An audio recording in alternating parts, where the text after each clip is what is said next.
Estamos de vuelta en Tu Poder de la Tarde. Recordarte que puedes seguir en nuestras redes sociales, en Instagram, @El Poder de la Tarde, y en nuestro canal de YouTube, y todos los programas, @El Poder de la Tarde. Ya tenemos nuestro segundo invitado, y mi compañera que tendrá el honor de presentarlo. Así es, ya está con nosotros aquí Ray González, abogado e internacionalista. Bienvenido al Poder de la Tarde para tocar un poco del tema de las elecciones en Colombia que han causado un poco de revuelo a nivel mundial.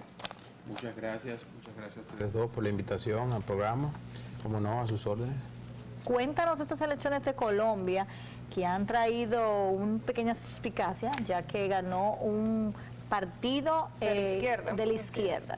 Sí, justamente es la primera vez que gana un partido de izquierda en Colombia. Colombia es una de las democracias más sólidas de la región. Evidentemente hay un cambio de paradigma en la región, de derecha a izquierda. La gente ya no cree en ideologías propias, de que yo soy de derecha, de que yo soy de izquierda, no. Búscame el gobernante que me resuelva mi problema. Sí, pero hay un miedo porque en sí. Venezuela uno de la izquierda. Sí, hay un miedo más bien porque ya él fue alcalde de Bogotá. Ya conocen su forma de cómo gobernar. Y como hizo prácticamente, según lo que dice la gente, un desorden en Bogotá y era un caos como ciudad, entienden que eso mismo él va a proyectar cuando sea presidente. También hay otro miedo por el caso de que Venezuela hace frontera con Colombia y Colombia es el primer país que conoce más que cualquiera lo que ha sido el desastre de la izquierda venezolana, porque queda con frontera ahí mismo. El venezolano primero emigra a Colombia antes que cualquier otro país. Antes que Brasil y demás. Exactamente. Claro. Entonces, evidentemente que Colombia tiene una situación importante en el tema venezolano, y por eso es que la gente entiende que entrando Petro, porque es de izquierda, va a ser una Venezuela igual en Colombia, pero esto no quiere decir que sea así. Sí, se dice mucho que Colombia va a ser la próxima Venezuela, e incluso ya él dijo que iba a abrir las fronteras con Venezuela. En la parte humanitaria, porque el derecho humanitario es bastante importante cuando existen conflictos bélicos entre dos países que hacen frontera. ¿Qué hizo Iván Duque en retaliación con el gobierno de Nicolás Maduro? Aparte de romper relaciones diplomáticas con el gobierno, evidentemente que cerró los canales humanitarios, que son los que permiten que la gente que está ahí varada, que quiere cruzar la frontera, pueda alimentarse, pueda tener un techo y pueda tener un sinnúmero de derechos humanos que cualquier persona debe tener. Y Iván Duque, evidentemente, por retaliación al gobierno de Venezuela de Nicolás Maduro, había cerrado todos estos canales, incluyendo los humanitarios. Sobre todo en Venezuela, que personas me han dicho, que tengo amigos venezolanos, que se dura hasta 2 horas para tú echar combustible, no hay comida, no hay trabajo, no hay nada en Venezuela. Sí, Le está pasando mal a este pueblo. Sí, pero yo pienso que el tema venezolano ha hecho de la izquierda como un cuco, y no siempre la izquierda es mala. O sea, dependiendo qué izquierda sea, una izquierda extrema, como el caso de Venezuela, o una izquierda moderada, como por ejemplo el caso de México, o una izquierda progresista, como el caso de Brasil y Lula, cuando fue presidente. Entonces, eso depende qué izquierda nos referimos, porque evidentemente que el socialismo es bastante amplio, dependiendo de su tendencia, dependiendo de su nomenclatura. Claro, la gente lo que tiene miedo es de que no quiero que sea como Venezuela, que no quiero que esto. No, incluso el dólar ha subido muchísimo después de que él ganó el domingo. Sí, eso siempre se da, porque así se dio en Argentina cuando ganó Alberto Fernández. El tema de la especulación del sistema financiero evidentemente se debilita por la cantidad de opiniones negativas hacia el nuevo gobierno, y eso influye mucho en el sistema financiero, sobre todo en el bancario. Eso pasó en Argentina justamente hace 2 años, cuando se desplomó el dólar, por la cantidad de especulaciones que había de que un gobierno de izquierda también, de los Kirchner, ese es un pichón de los Kirchner, Alberto Fernández, evidentemente que iba a hacer lo mismo que en Venezuela. Entonces todas esas opiniones negativas hacen que los empresarios saquen sus capitales del país, y evidentemente debilita el sistema financiero y económico del país. En su discurso presidencial, Petro mencionó varias veces que esto era un gobierno para los pobres, para las personas que no tenían voz. Más o menos, ¿qué él quiso decir con eso? Debe ser para los pobres, porque fueron los pobres que votaron por él. Cúcuta, toda la periferia de las costas, las provincias donde el desarrollo social es bastante bajo y es popular, evidentemente que fueron los donde él sacó más votos. En el centro, tanto Bogotá, Santander, los empresarios, la gente de clase media, media alta, no votó por Petro. En esa provincia ganó el señor Rodolfo Fernández, empresario, ingeniero, y evidentemente este era el que representaba los intereses de estos sectores. Petro abrazó una causa social bastante importante y es justamente la de los más débiles, la de los más humildes. Fíjate que también tiene una vicepresidenta que es madre soltera, si no me... Sí, escuché que la vicepresidenta de él es una madre soltera. Sí. Y parece que esa parte humanitaria fue que influyó. Sí, en el caso de la elección de la vicepresidenta, de su candidata, influyó mucho también que ella es una víctima del conflicto bélico armado que existe en Colombia. Entonces a Petro se le señalaba como un exguerrillero, evidentemente de que iba a suscitar un sinnúmero de situaciones con la guerrilla, entre otras cosas, y él dijo, mira, como una forma evidentemente estratégica, yo elijo una víctima del conflicto, como mi compañera, para que ustedes se den cuenta que esto fue una etapa en la cual yo fui guerrillero del M16, del M20, perdón, y ya esto pasó, pero fue una etapa mía de revolucionario joven que ya pasó, y no es que yo tengo estas ideas de violencia y de guerra. ¿Tú entiendes que lo hizo para cambiar su imagen? Para modificar su imagen, ya que la tenía un poco media... Sí, una estrategia como de marketing. Una de las razones, fueron varias, entre ellas esa, y las que ustedes plantearon de que evidentemente esta señora representa a los más humildes, los más pobres. Incluso ella tiene un movimiento que se llama Los Sin Nadie. Los Sin Nadie. Esos son los que no tienen familia ni tienen nada. Exactamente. Entonces esa consigna que ella llevó al gobierno y que llevó en la campaña, eso agrupó un sinnúmero de personas humildes, pobres, que dijeron, no, yo me siento representada en ella, porque ella fue doméstica y mira dónde está.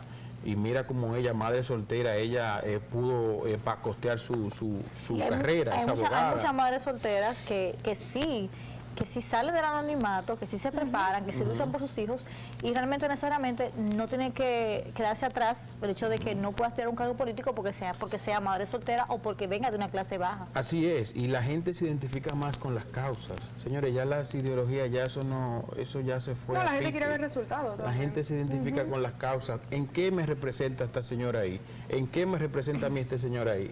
Y la gente se identifica con esas causas, pero ya el tema de ideología, de que yo soy de derecha, de izquierda, eso no está. En Brasil, y se lo digo desde ahora, Lula es el próximo presidente de Brasil en octubre. Totalmente.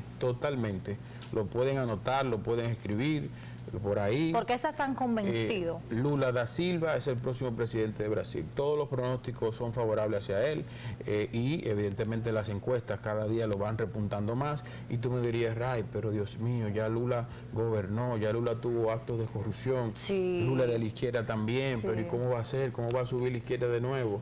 Es que si un fascista ultraderecha como lo es Jair Bolsonaro no funcionó, no dio resultados, claro. Simplemente la gente te vota al contrario y punto. No es que yo sea de derecha, de esto, no. Usted no resolvió, vamos con el otro. ¿Va a volver a repetir con lo mismo que estaba entonces? Así es.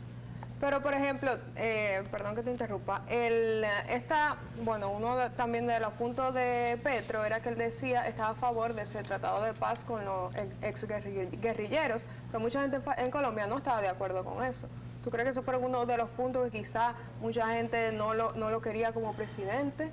El tema de los tratados de paz, siempre hay gente en contra, que son las víctimas, y siempre hay gente a favor, que son los victimarios. Colombia ha tenido una situación muy difícil con el tema de las guerrillas. Actualmente y por primera vez el Consejo Nacional Electoral de Colombia, presidido por la magistrada Doris Ruth, y la Registraduría Nacional de Colombia, presidido por el señor Alexander Vega, ellos dos hicieron un proyecto para que se sometieran circunscripciones de paz. Oye, esto qué interesante.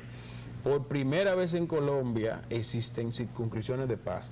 tú me dirías, Ray, pero ¿qué es lo que es esa cosa, circunscripciones de paz? Ya yo iba a preguntar, pero ya que tú insististe. Claro, con mucho gusto. Mira, Ok. las circunscripciones de paz no son más que esas zonas donde han habido conflictos bélicos en el que los guerrilleros han secuestrado personas, las han torturado y han tenido ciertas situaciones ¿Qué ha bélicas. pasado? ¿Qué ha pasado? Y Exactamente. turistas que van a Colombia, pero mucha gente, bueno, ya obviamente el turismo ya ha cambiado, pero las personas iban a Colombia por el tema Tenían del ese miedo. miedo. Así, tenían ese así miedo. es. Esas zonas que son bélicas, entonces la han convertido en zonas de paz.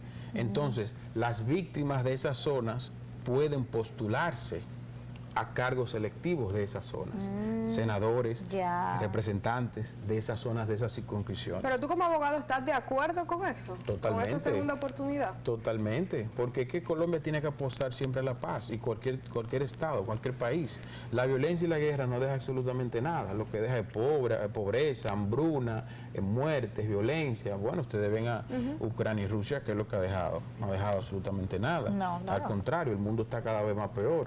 Después de que salimos de una pandemia, ahora el Estamos en COVID-19, ahora entramos a otra pandemia, como yo le llamo, el COVID-Putin. 2 pandemias tenemos entonces ahora aquí. Y entonces, Claro.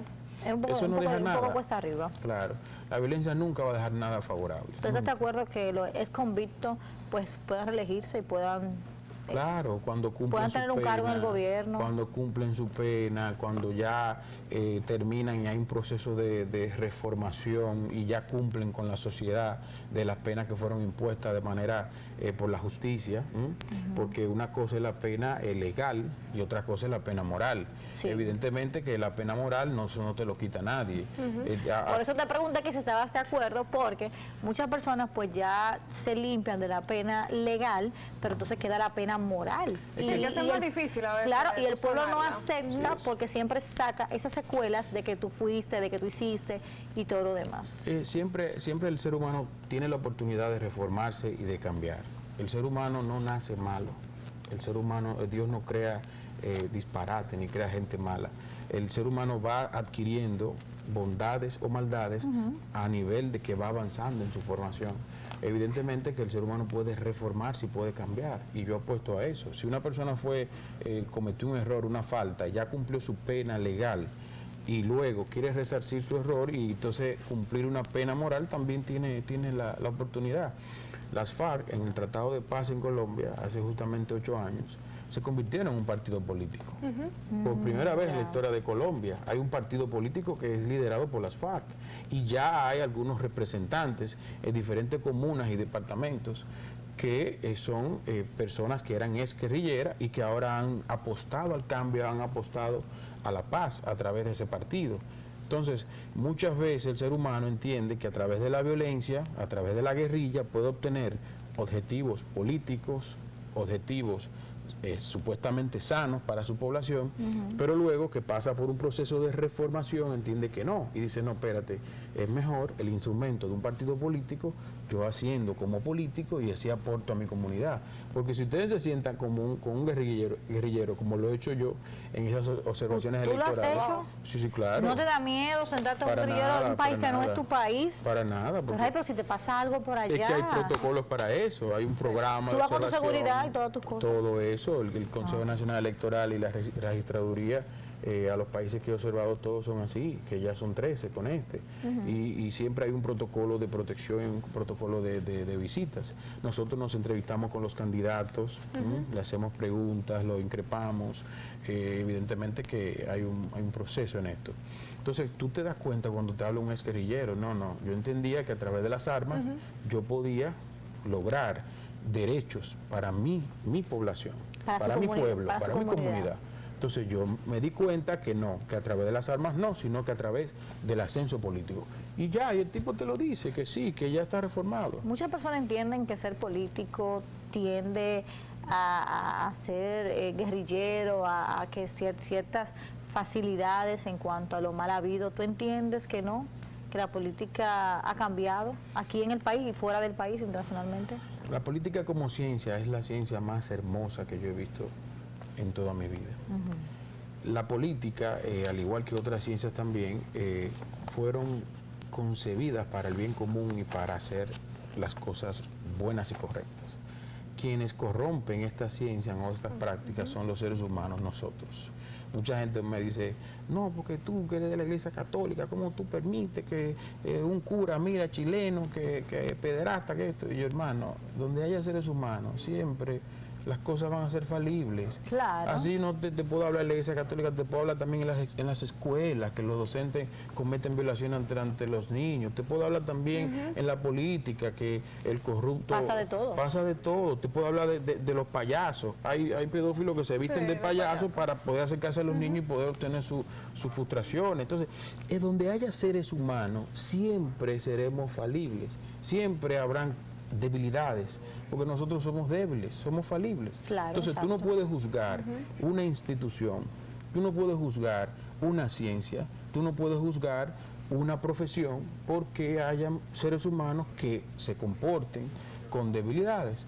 Ahí lo que hay que atacar al corrupto, Claro. no al político, porque el que es corrupto elige la política porque a través de la política Puede conseguir. más fácil lo que quiere. Pero si no es la política que él pueda ser corrupto Tener acceso. y es, qué sé yo, la natación, él va a ser nadador. Bueno, Porque, sí, claro. porque el problema es la corrupción, Sí, el claro. problema no es el hábito, la profesión, el problema es lo que tú tienes adentro, que tú quieres robar, que tú tienes ambiciones negativas y quieres ser corrupto. Brian, aquí hay un dato muy interesante y es comparando a Chile. Dijeron que tenía el 3% de inflación antes de su nuevo presidente, hace unos meses, de Boric, Sí. y ahora tiene el 11,5% de inflación. ¿Qué tú crees que eso pudiera pasar también en Colombia? Sí, claro, como decía ahorita, cuando un presidente asume, justamente Gabriel Boric no tiene ni siquiera 100 días, sí, un poquito más de 100 días, ha subido como izquierdista, y izquierdista progresista, un ala de la izquierda que es moderada, que no es drástica. Fíjense cómo él es de la izquierda y no quiere saber de Maduro. Entonces se dan cuenta de lo que digo ahorita, hay distintos tipos de izquierda. Este es progresista. Entonces evidentemente hay una expectativa negativa ante un izquierdista que sube al gobierno. Y ahí se entiende el miedo de las personas. Claro, Exactamente, sí. de venir de Sebastián Piñera, un empresario, dueño de la aerolínea LAN y entre otras empresas prósperas de Chile y de Sudamérica, un empresario de derecha, Sebastián Piñera, sale Sebastián Piñera de derecha y sube este fenómeno de la izquierda progresista, prácticamente un niño. ¿Cuántos años tiene Gabriel Boric? O sea, él es súper joven. 34 años, Jovencito, súper joven. presidente de la República de Chile. Creo que es el más joven de la... Exactamente, de la izquierda, genera muchas expectativas negativas. Sí, claro. Entonces, Sobre todo porque es muy joven y también porque es de la izquierda. así es, muchas debilidades. Entonces, eso que se ve en la política también se comporta en los mercados. Si yo soy un empresario y tengo una cadena de supermercados y veo que sube un fenómeno así de la izquierda, yo veo cómo se ha comportado la izquierda en la región. Si yo iba a invertir 10 millones de dólares para abrir otra cadena al sur de Chile, digo, no, espérate, déjame esperar qué va a pasar. Y me quedo con mis recursos. Claro, se retiene porque tú no vas a invertir, tienes que saber cómo va el gobierno para tú poder invertir, hacer la inversión que vas a hacer. Exactamente. Entonces, por eso que la política es tan importante, porque afecta en todos los aspectos del ciudadano. A mí a veces me da hasta risa cuando hay gente que me dice, no, a mí no me gusta la política, yo no soy de la política. Yo Vamos a soy hablar de apolítica, política. yo soy Yo soy apolítica. Yo no me meto en eso. Ajá. Pero fíjate que cualquier decisión de los políticos influye en toda tu vida, desde que nace hasta que te muere. Entonces no me digas que no quieres saber de la política. Hay gente que no entiende la política. ¿Es tan complicado tú entender la política? No, para nada, porque nosotros lo tenemos ahí, No, porque... día a día. Ray, nosotros nos vamos a una pausa comercial y volvemos porque seguimos hablando de Colombia y unos cuantos temas más interesantes. Así que ya saben, volvemos en un instante.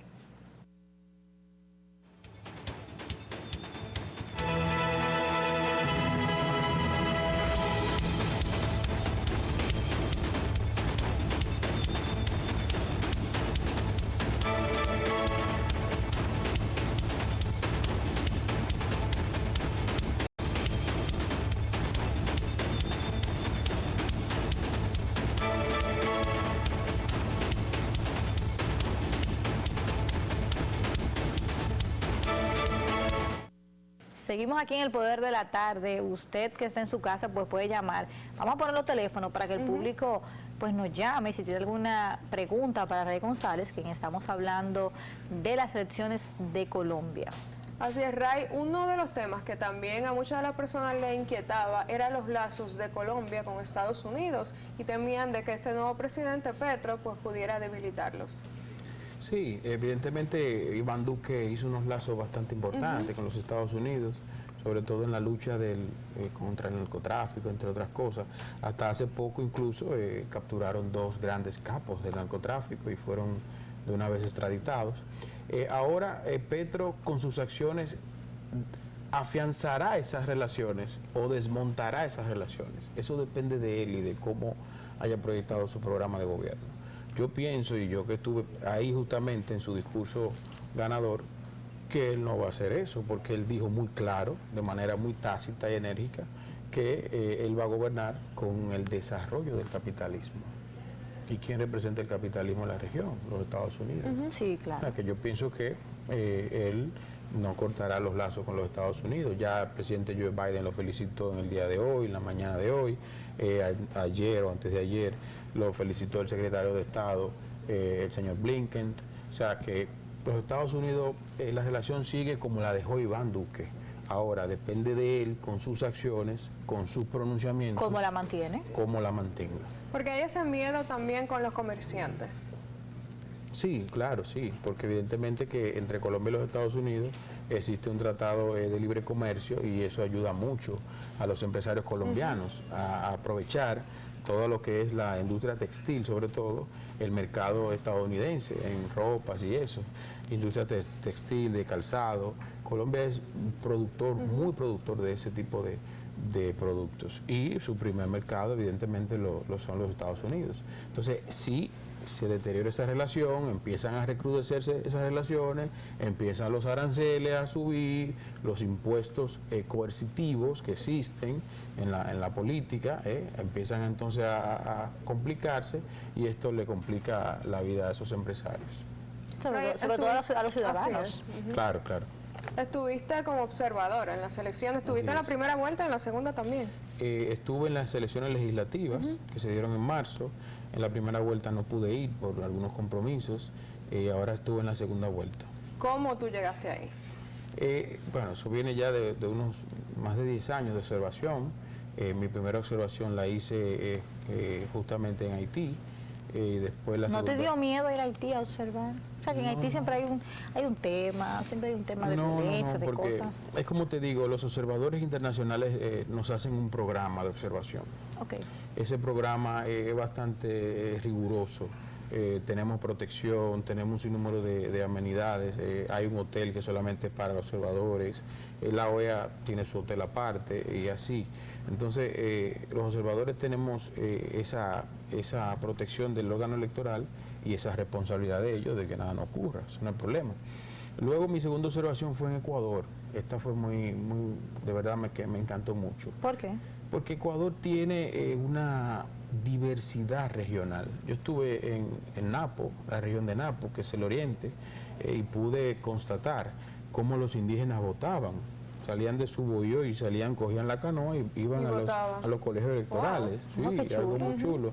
Y entonces así como veía en algún momento en el oriente, en Napo, estos indígenas votando, también luego fui al centro, a Quito, y veía entonces los empresarios votando. Entonces tú veías como esa diversidad, por eso son estados como lo llaman, plurinacionales, porque tú ves esa pluralidad de culturas y eso para mí es enriquecedor.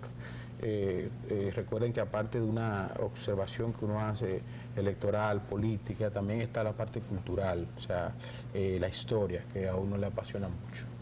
Tú como observador tienes que fijarte que se esté llevando a cabo pues unas elecciones democráticas. ¿Qué más observa? Los observadores, aparte de observar de que sean democráticas, de que sean transparentes y esas cosas, más bien hacen aportes. Okay. ¿Cómo cuáles? Aportes. Te pongo un ejemplo básico. Sí, claro.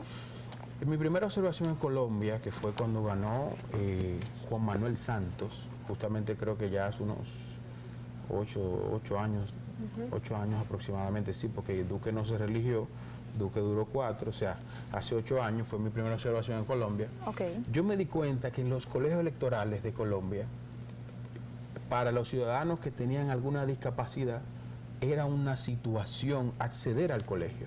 Porque no tienen las Una rampas complicación. para ello. Exactamente, no había rampas adecuadas para eso, eran escaleras No altísimas. eran inclusivos. Exactamente, recuerden que estos países andinos, estos países de Sudamérica, el nivel del mar es bastante alto, estamos a 2.600 pies sobre el nivel del mar. Entonces, todo es como montañoso. Entonces, imagínense los colegios electorales también montañosos, donde la gente iba a votar y una persona que iba con alguna discapacidad no podía acceder a los colegios. Eso era un trauma prácticamente. ¿Cómo lo hacían entonces? Venía el de la mesa, le avisaba que venga, no, espérese ahí, doña, aguántese, entonces le bajaban o sea, un tema Y se puede armar un complicado. caos porque todo el mundo veía por quién votaba la persona. Exactamente, y se podían Cosa que es un vulnerar- secreto en este país. Así es, y se podían vulnerar sus derechos. El observador ve eso. Como en Ecuador yo vi que tenían unos avances grandísimos en temas de discapacidad, sobre todo en un programa que sometió en ese momento mi gran amigo, el que era presidente en ese momento del Consejo Nacional Electoral de Ecuador, el doctor Juan Pablo Pozo Bahamonde, sometió un programa que se llamaba El Voto en Casa. ¿En qué consistía ese programa? Usted registraba en la comuna, si tenía un familiar con discapacidad, lo registraba al Consejo Nacional Electoral a través de una aplicación. El Consejo Nacional Electoral veía el día de la votación. Bueno, aquí en esta comuna hay tres discapacitados o personas con alguna situación especial, como se le llama. Bueno, pues entonces vamos a enviar un equipo, una mesa electoral, a que el voto vaya a su casa. Deberían de hacerlo aquí, implementarlo aquí en Entonces- este país. ¿Por qué no han sugerido eso, que se haga en República Dominicana? Es un poco complicado. No estamos Ya, preparados. sí. Nuestra República Dominicana está preparado para eso todavía. Déjame la observación internacional. Déjame ahí. No me ¿Tú, no has saques de hecho, ahí. ¿Tú no observas aquí en República Dominicana Sí, elecciones? claro, con gusto. ¿Y a qué sí. nivel estamos nosotros ya comparándonos con otros países como El Salvador, Colombia? Estamos bien, debemos de mejorar algunas que otras cosas. La Junta Central Electoral avanzó bastante en las gestiones antecedidas a la de Julio César Castaño Guzmán. Tuvieron grandes avances a nivel administrativo, a nivel logístico y a nivel de organización de las elecciones. El voto electrónico avanzó bastante, Sí. la automatización del escrutinio, que Sí. eso es sumamente importante. En un tiempo no funcionaba, en otro momento funcionaba, pero ahí vamos avanzando. Exacto. Incluso nosotros ya estábamos dándole cátedra a otros países, para que ustedes Ah, pero sepan. mira, importante. Pero entonces la gestión del estimado amigo Castaño, entonces como que dejó a la Junta Central Electoral con esas Sí. cosas que ya sucedieron, que ni la voy a repetir, no me duele la cabeza. Ya ustedes saben que dejó a la Junta muy mal parada. Pero volviendo a Colombia, Ecuador, Ecuador evidentemente tiene grandes avances en lo que son los temas de personas especiales. Y ustedes me dirían, ay, pero ¿por qué? Siempre hay un porqué en todo. El presidente Lenín Moreno, antes de ser presidente, antes de traicionar a Correa y ser presidente de la República, era vicepresidente de Rafael Correa. Ok. Y es una persona que anda en silla de ruedas, que tiene una situación discapacidad. especial, exactamente. Entonces, él se encargó de que los grandes avances a nivel transversal en todo el gobierno, no solamente en el Poder Ejecutivo, a nivel transversal en todo el gobierno, los grandes avances de discapacidad fueron liderados por él, porque él abrazó su causa, su propia causa. Entonces, evidentemente que Ecuador, de la región, para mí es el líder del país en todos los aspectos que tengan que ver con personas con alguna discapacidad. Tú sabes que yo estuve siguiendo las elecciones y me sorprendió mucho que las elecciones terminaban a las 4 de la tarde, no recuerdo bien la hora, y ya a los 40 minutos ya se habían contabilizado todas las mesas. ¿Cómo se hace Tan rápido eso tan eso. rápido? Cuando aquí duran hasta 2 días contando, el Contando voto. todavía. Tú me dijeras, tú vienes a comparar otra Sí, vez, sí, pero sí, tengo que sí. comparar con mi país, Ray. Entonces estamos atrasados. A mí déjame allá. en Amanecemos Colombia. dando un Pero te lo boletín estoy diciendo, a la media hora electoral. ya se había contabilizado todo. A mí ¿Por qué déjame- amanecemos dando el boletín si ahí en 40 minutos se sabía a todo? mí déjame- ¿Cómo se hace? ¿Cómo es ese yo proceso? Te hablo de Colombia. Y mira. no era electrónico, o sea, ellos llenaban su ficha y ¿Cómo todo. es el proceso Sí. de saber tan rápido, contabilizar cuánto, quién ganó, quién no en 40 minutos? En Colombia existe lo que es el escrutinio automatizado. Después que se hace el conteo, se levanta un acta, el jurado, son 3 jurados que se encargan de hacer todo el conteo de manera manual. Manual, 1, 2, 3, Ay, Dios mío. 4. Ahí hay margen de menos error. Exactamente, manual. existen los testigos electorales, aquí le llamamos los delegados de los partidos políticos, ella se le llama testigos, que están ahí vigilando el voto de su candidato, y los 3 jurados, que los 3 tienen el mismo rango. Importante, Ok. importante. No sí. como aquí en las mesas electorales, que hay un presidente, hay un secretario, hay un delegado. esquema jerárquico. Allá en Colombia no, todos tienen el mismo rango. Entonces los jurados empiezan a contar voto a voto, cuánto es cada voto. Cuando terminan, hacen un reconteo, un segundo reconteo. Cuando terminan el segundo reconteo, entonces levantan un acta que ya le manda la Registraduría Nacional de Colombia, y en esa acta entonces llenan Todo es electrónico ahí. no, manual. Ok. Pero en 40 minutos. Dios Entonces, mío. ahí voy. Entonces, después que llenan esa acta Manual. la entran en el sobre cerrado, lo sellan y lo mandan a la registraduría. ¿Qué hace la registraduría con esa documentación? Entonces las actas pasan por un escáner y así entonces ok. el conteo de las actas, no de los votos, no de los votos. Pero es más rápido así. Sí, en cierta forma. ¿No se hace pero su para trampa? mí ¿No hacen más rápido, trampa? no creo. Pero para mí más rápido es como lo hace Brasil. ¿Cómo lo sabrás? Brasil da cátedra a nivel del conteo electoral. ¿Cómo, Brasil cómo tiene, país tan grande funciona también. Brasil? como Estados Unidos, sus máquinas, tú vas a votar, voto electrónico total. Ahí yo no encontré ahí ni un papelito. Ahí Todo predomina la electrónico, Pero ahí tecnología. puede todo. haber también más fallos y más si lo hacen aquí. Ahí predomina la tecnología. Los fallos siempre están, porque como les dije ahorita, son máquinas, son todo dirigido por seres humanos, y los seres humanos estamos llenos de debilidades, siempre tendemos a fallar. Pero el voto electrónico impactó tanto en Brasil que la comunidad, el pueblo, lo acuñó como tal y confía en su conteo. Sí, en Y no hay Estados quien se lo Unidos también. quite, no hay Claro, quien se lo quite. Y cuando salen los resultados dice, sí, es cierto, no hay una situación ni un problema en torno No a hubo eso. problema en Colombia en las elecciones, no se arman su ¿cómo te digo? Su jaladera de moños, bien dominicano, de que está ganando fulano, no, que fulano que va, no, que esto, que se me está haciendo trampa. En todos los países que están en vías de desarrollo, siempre los políticos que pierden buscan desprestigiar las instituciones electorales, las instituciones del poder, de poderes públicos. Nunca nadie admite y dice, sí, yo perdí. A mí me sorprendió grandemente la Rodolfo lo actitud aceptó de una de vez. Rodolfo Hernández, la cual lo aplaudí allá en Bogotá y dije, no, pero este señor dio cátedra. A los 30 minutos de ver el conteo, de ver los resultados, sacó un video en un tuit y dijo, acepto las elecciones, los resultados, pero él sabía que iba a perder. felicito pero No, estaba muy pegada. no, pero estamos hablando que fue por 700.000 votos. Ah, ok. Acuérdate que aquí No, pero si es aquí- Hipólito cerró el país por menos de ahí. Sí, no, te estoy diciendo que aquí en este Entonces- país, por menos de ahí, Tú sabes, entonces Se arma el lío. A mí me sorprendió mucho la actitud de este empresario, el aceptar rápidamente los resultados. Hombre Entonces educado. eso calmó totalmente a la población, porque tú estás hablando de un padrón electoral que ronda los 48 millones de colombianos. Tú estás hablando que de los 48 millones te votaron 21. wow, Sí, votaron mucha gente. fue masiva la votación, No, al contrario, fue poca. fue poca, fue el 50% de la población. menos Porque del la gente, 50%. ¿por qué la gente Y había no muchos votó? votos en blanco también. Sí, Mucho voto eso, nulo. eso lo establece la ley. ¿Por el qué la voto en gente no blanco. Si tú votó? entiendes que no te representa con ningún candidato, vota en Pero para blanco. eso no voy y no voto mejor. Lo que pasa no hago que, fila.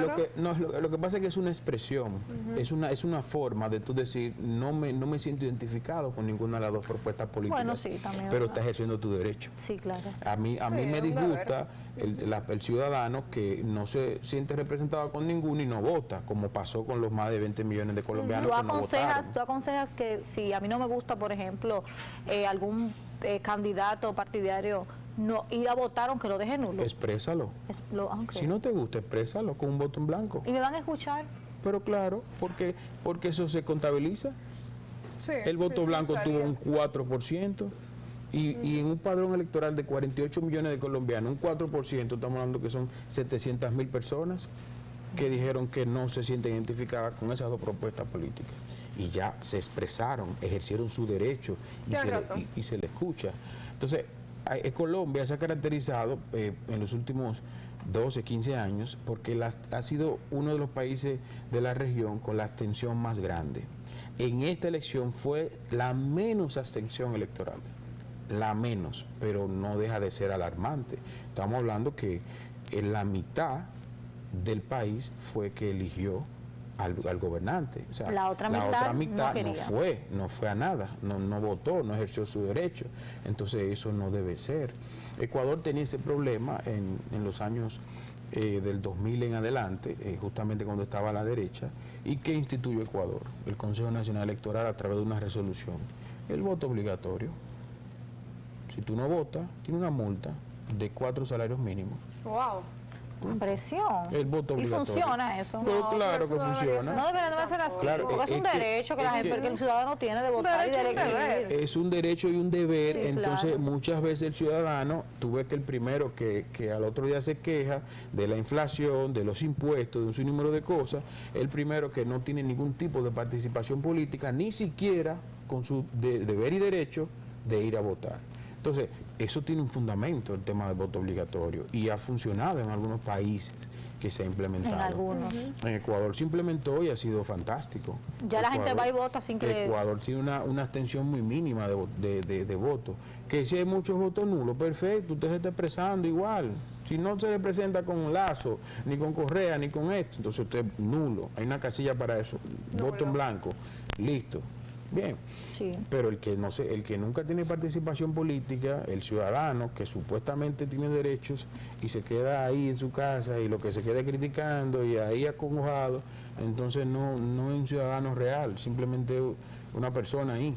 Sí, si tú no votaste no te puedes quejar después que no están cumpliendo contigo y eso. Ray, ¿cómo tuviste el ambiente también en Colombia ya en los días después de la elección? Muy tranquilo, en el sentido de las expectativas que teníamos de que realmente iba a haber un estallido, realmente. El resultado y la forma como fue también ayudó muchísimo, la rapidez en que la Registraduría Nacional del Estado Civil dio los resultados, eso fue impresionante y eso calmó bastante. Sobre todo que el presidente haya aceptado la... Sí. Luego, exactamente, luego el candidato Rodolfo Hernández aceptó los resultados, ese entonces siguió bajando la tensión. Exactamente, la efervescencia.